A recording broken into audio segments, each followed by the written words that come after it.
చరణ్ పెళ్లి కోసం అని చెప్పి ఇంట్లో ఉన్న వాళ్ళందరూ అయితే మొత్తం రెడీ చేస్తూ ఉంటారు. ఇంతలో వచ్చిన బంధువులని అందరినీ ఆహ్వానిస్తూ ఆ పెళ్లి పందిరిలో అయితే కూర్చుని పెడుతూ ఉంటారు. ఇంతలో వాళ్ళందరూ అయితే చాలా సంతోషంగా చరణ్ పెళ్లిని జరిపించడానికి అక్కడ ఉన్న వాళ్ళందరూ అయితే చాలా సంతోషంగా కూర్చుంటూ ఉంటారు.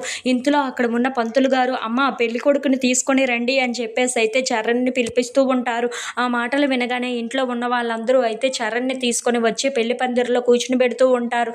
ఇంతలో భానుమతి మాత్రం స్వాతి ఇంటికి వచ్చి స్వాతిని వెతుకుతూ ఉంటుంది. స్వాతి ఎంతకీ కనిపించకపోవటంతో చాలా కంగారు పడిపోతూ ఉంటుంది. ఇంతలో అక్కడ ఉన్న పంతులు గారు చెప్పిన విధంగా చరణ్ అయితే పెళ్లి పందిరిలో చాలా సంతోషంగా కూర్చొని అన్నీ జరిపిస్తూ ఉంటాడు. అది చూసి అక్కడ ఉన్న పంతులు గారు అయితే, అమ్మ పెళ్లి కూతుర్ని కూడా తీసుకొని రండి, ఇక టైం అవుతుంది అని చెప్పేసి అయితే అంటూ ఉంటారు. ఆ మాటలు వినగానే అక్కడ ఉన్న వాళ్ళందరూ అయితే పెళ్లి కూతుర్ని తీసుకొని రావటానికి బయలుదేరుతూ ఉంటారు. ఇంతలో అక్కడ ఉన్న భానుమతి మాత్రం స్వాతిని ఆటోలో తీసుకొని వస్తూ ఉంటుంది. అది చూసి అక్కడ ఉన్న శక్తి అయితే ఒక్కసారిగా షాక్ అయిపోతూ ఉంటుంది. ఏంటి, ఆ స్వాతిని పెళ్లి కూతురుగా రెడీ చేసి మరీ ఇక్కడికి తీసుకొని వస్తుంది, ఏం జరుగుతుందో ఏమో అని చెప్పేసి అయితే చాలా టెన్షన్ పడిపోతూ ఉంటుంది.